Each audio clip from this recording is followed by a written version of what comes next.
Hello, everyone. Here we are again today for another episode of our podcast. And today I want to talk to you about my crostata, which is sort of like a pie, if you think of it like that. So, the one that I make is actually slightly different than the actual original crostata dough. Um, Compared to an American pie crust, I would think it's not as flaky, most likely because of the use of eggs in vast majority.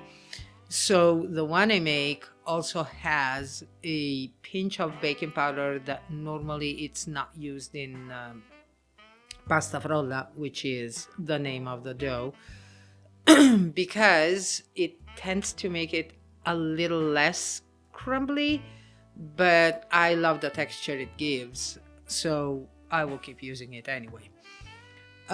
It's basically a base of 00 flour, then there's sugar, butter, eggs, and a pinch of salt, a pinch of baking powder, and then you can use either lemon zest, orange zest, depending on what you are making with it. It's a very quick preparation, like in the pie crust. Butter needs to be very cold, and what you can do is cut the butter in smaller pieces, then cut the butter in smaller pieces, keep it in the fridge until you need to use it.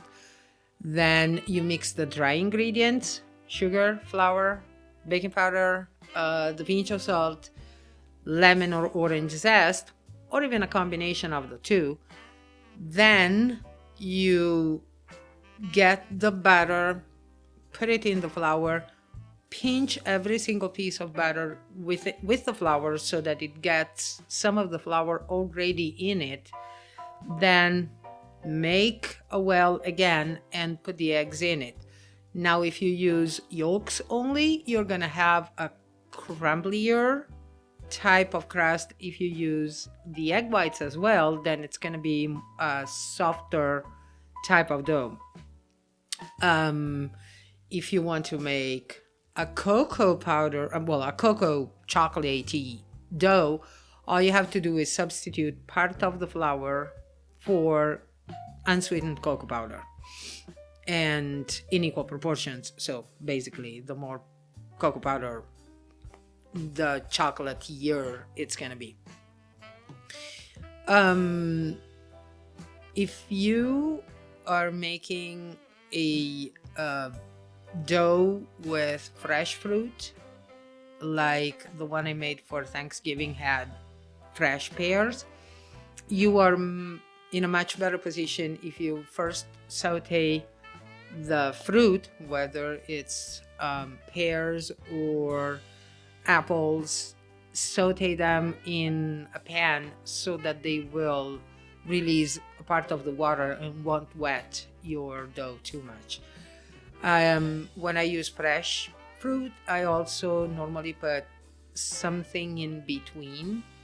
So either crumbled amaretti or cookies, a custard, jam, something that would anyway put a sort of a layer between the fruit and the dough so that the dough doesn't get too soggy.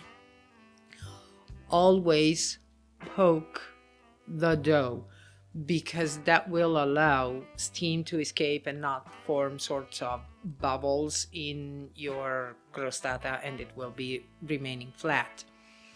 You can make a closed one like an apple pie, but remember to cut some openings on the top lid so that it will not explode. You can decorate it with lattice, with whatever types of cuts you want to give to your dough on top of it. You can even cook it empty. And in that case, you want to poke the dough, put some parchment paper on it, and then weigh it down. I generally get very cheap dry beans and use those and keep reusing them. I just bag them once they have cooled off. So you cook the shell empty for about 20-25 minutes with the weights on, and then another 10 minutes ish without the weights, so that it gets kind of golden on the inside as well. Then you have to put in a custard, cold, and then fresh fruit. And then if you use a fruit that could get dark because of oxidation, you just have to create a little sort of a gelatin and brush the fruit with it, and it'll give it a shinier look that's actually pleasant to see.